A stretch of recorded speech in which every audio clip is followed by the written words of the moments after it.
So, ladies and gentlemen, it's really my great pleasure to introduce my friend Jim Wong-Chu, poet, editor, photographer. You may have noticed that he just had a very successful, internationally talked about photo exhibit at Center A just recently. So I'm so glad to have Jim. And Jim Wong-Chu was born in Hong Kong in 1949 and brought to Canada in 1953 as a paper son, and raised in BC by aunts and uncles. By the time he was 19, he was part of the Chinese-Canadian cafe landscape. He still is, by the way. Having worked as a dishwasher, potato peeler, waiter, short order cook, and delivery boy in restaurants and greasy spoons throughout Chinese North America.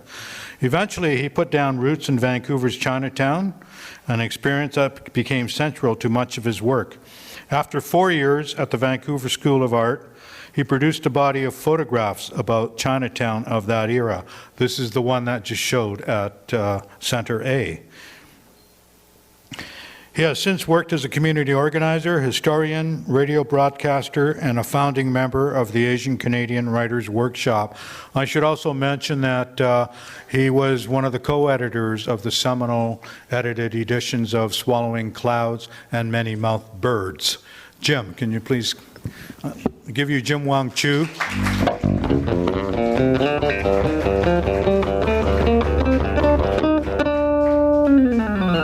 I should mention this is one of the first poetry readings Jim has had in ages. He had one about 2 weeks ago, but he got drowned out by the karaoke party next door.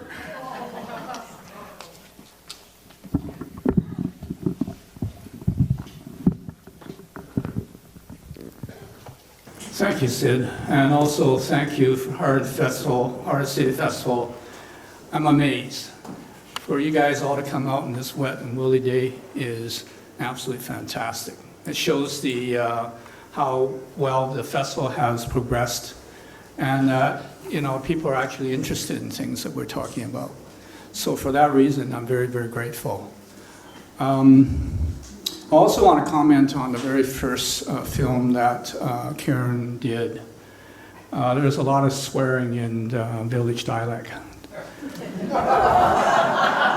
But for people that didn't know, the Cantonese language is over 6,000 years old. It's actually one of the oldest languages in the world. And I kept imagining all these people swearing. You know, these people that are building the Great Wall, and these people that were getting buried as the terracotta soldiers. It just gave me this kind of really interesting idea that these guys were saying the same things that we were saying now. Anyways, I want to open with a poem about rain, because it's the thing about Vancouver, you have to write about rain.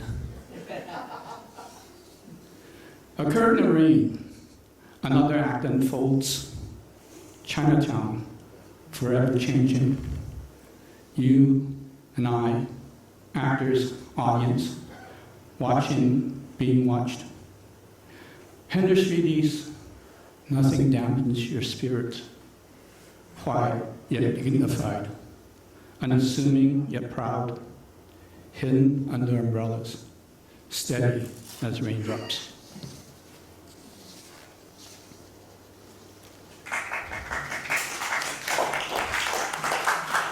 Thank you. There's more. Sid wanted me to read this poem. In fact, I wrote only one book of poetry, and I didn't make any money off it. I don't know if I've even gotten any royalties. However, this one poem made me the most money. It was used by a lot of educational books throughout the world. They decided this was a poem they wanted to use for teaching. And the poem came out of something that was quite interesting for me, because I was sitting in Chinatown just back in the 70s, and I was overhearing these three Chinese elders having a competition. And the competition was who suffered the most. And so, it was going in that kind of direction. So you think that was bad, I'll tell you how this was, and so on. And out of there came this one piece, and I think I should write more about it later on, but I came out with one piece, and it's called Equal Opportunity. In early Canada, when railways were highways, each stop brought new opportunities. There was a rule. The Chinese could only ride the last 2 cars of the train. That is, until a train derailed, killing all those in front. The Chinese erected an altar and thanked Buddha. A new rule was made. The Chinese must now ride the front 2 cars of the train. That is, until another accident claimed everybody in the back.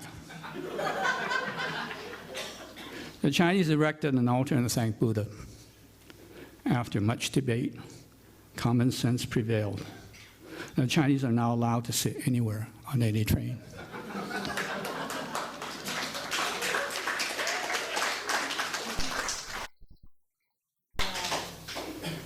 The train was in my blood for a long time because I live in a small town in Merritt. And Merritt was a place where you rely on the train. So there's a train station. If you want to come down to Vancouver or go up to Kamloops, you take the train. And one day I was told that the train was going to stop running and you have to go by bus from then on. And that notion to me also came with this idea that we've always been told that for every mile that the railroad was built from here to the Rockies, one Chinese person died. So with that notion, I came up with this called Journey to Merritt. This is the last train ever. Next week, I must leave by Greyhound. Not that I care. The CPR is not my father. Tracks clicked. As I watched the disappearing moon flashing, as signals do, before I change the rails. The cool breeze whips by.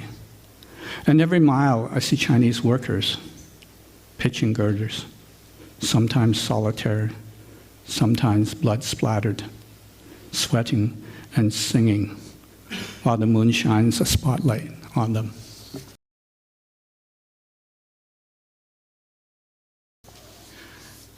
I had a cousin who was fairly bright and bushy-tailed. I mean, I worked in the cafe for a long time. Peeling 150 pounds of potato a day was not a lot of fun. But he seemed to have loved it, and he had a lot of ambition. And these are some of the notions that he had when we first got together. But what intended for this was a day where he actually brought me to show me off his new house. And this is what I call inspection of a house paid in full. I could not hide my curiosity at your pride in paying cash in full. Perhaps it's because you arrived in Canada, young and penniless.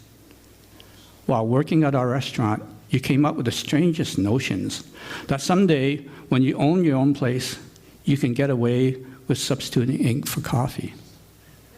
Chief, profitable imitation.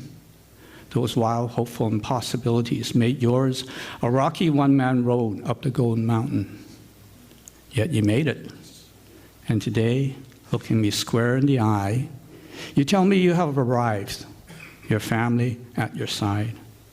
My last words are, beware the taxman.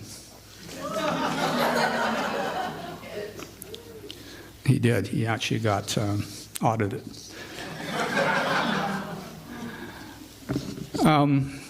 Also, one of Sid's requests, this one's called Jimmy the Waiter. I think it's self-explanatory. I caught him picking his nose and flicking the snot into the cream of mushroom soup. Now that's for calling me a chink. I know he wouldn't hurt a fly, would think nothing of serving it up with crackers.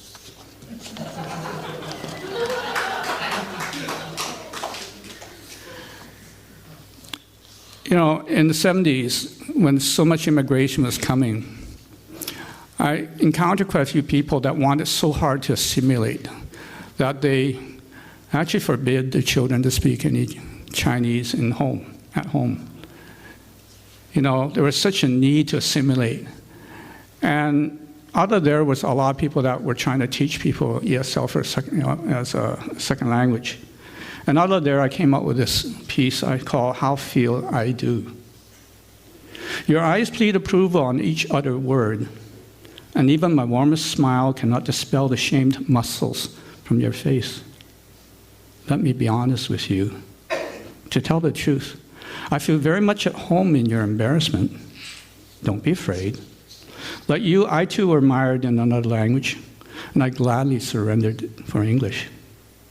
You too, in time, will lose your mother's tongue and speak as least as fluent as me. Now tell me, how do you feel? Actually, I went back to Hong Kong and, got acculturated and learned my Cantonese. However, when I came back, because I was taught in Hong Kong, I was speaking Hong Kongese, or, city Cantonese. And here it was still very much village dialect, and people actually ignored me. So for about 10 years, I stopped speaking. Although, every time I got a newspaper, I'd read it, and I kept up with it, but I found out I couldn't speak. So I decided to go down to the YWC, and we call it Pender Y in Chinatown. It was like a social agency. And I decided to help these old people fill up forms. And in exchange, I get to practice my Cantonese.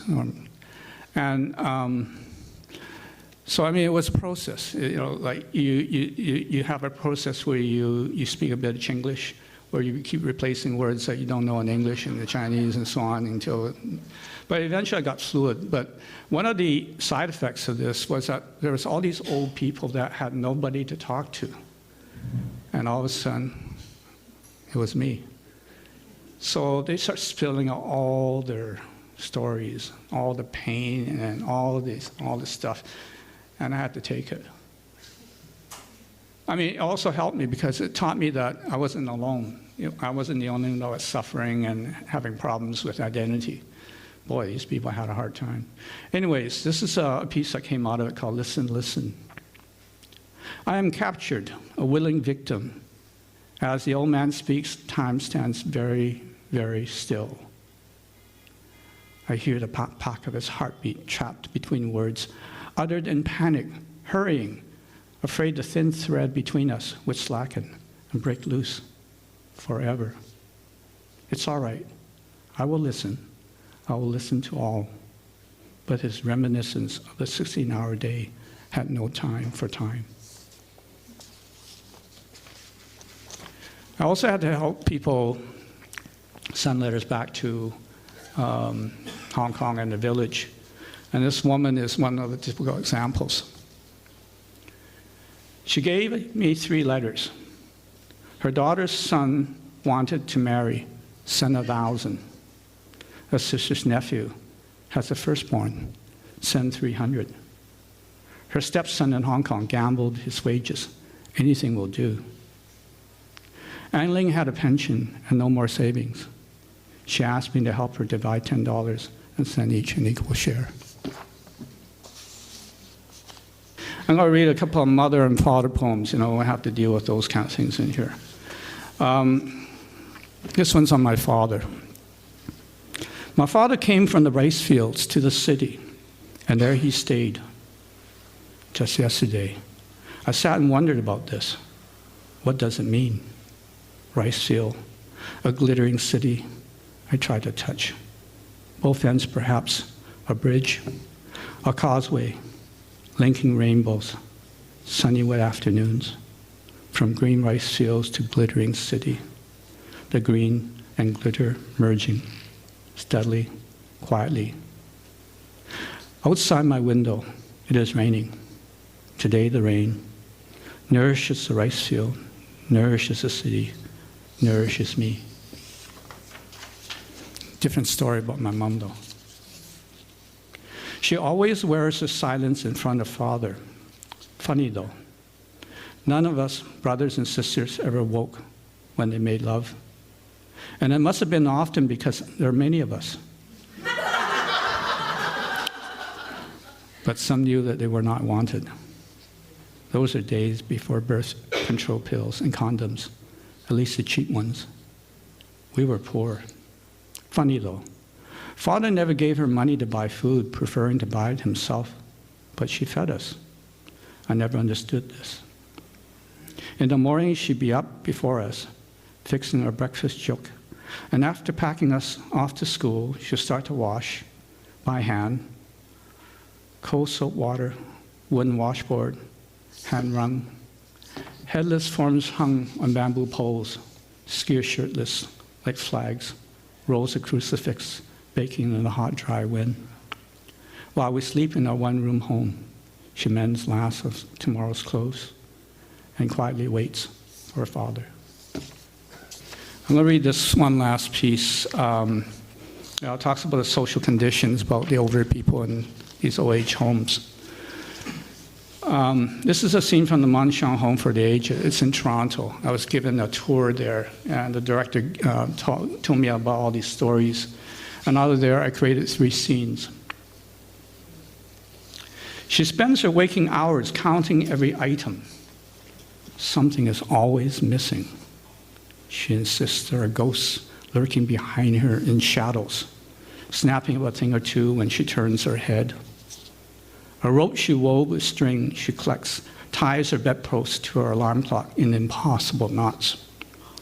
On every outing, she brings home new locks and chains. They lace her room like snakes. Her tongue, her only defense. She spits everywhere, hoping to catch one, and pin it helpless against the wall for everyone to see, to prove she meant business. Their love is souring again. In desperation, she pulls his hand towards her long, dry breasts, tucked firm with bra and tissue. She hopes that he won't go again to the night duty nurse, the pretty one, to ask for another transfer from the ward. He does. But this time, the young nurse only listens politely and promises to talk to the director in the morning. She is wise not to interfere with the lovers, the scratch on her forehead a reminder. He had walked his coast and ate Chinook when he had to. His eyes sparkled on top. This is a fuller page of his life. He remembered the road building accident in 1910. His body among the rubble, blood of dead men ran thick as pig, so thick. He had to lift his head to breathe. The Guaylo engineer gave the wrong instruction with the dynamite. "I'm lucky," he said. The break in his leg did not pop the skin. Bing Sum saved me. He a good bone setter. But he was laid up for a year. On other days, his mind draws blanks and circles. Too much knocking on the noggin. Too much bad blood inside. He spent the next day staring at a wall in the lobby, trying to ask, "Where is my china?"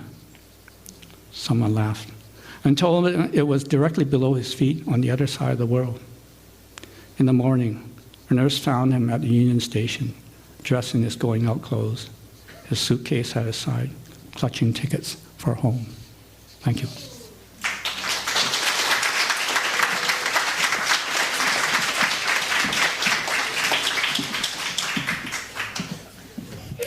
Thank you very much, Jim. That's very good. That was, I think most of the poems are from Chinatown Ghost, a book that was written 20, 30 years ago. I remember I got a copy of it and I've lost it, but it's so nice for people to start off and then come back to things. And of course, Jim has edited the 2 books and all that.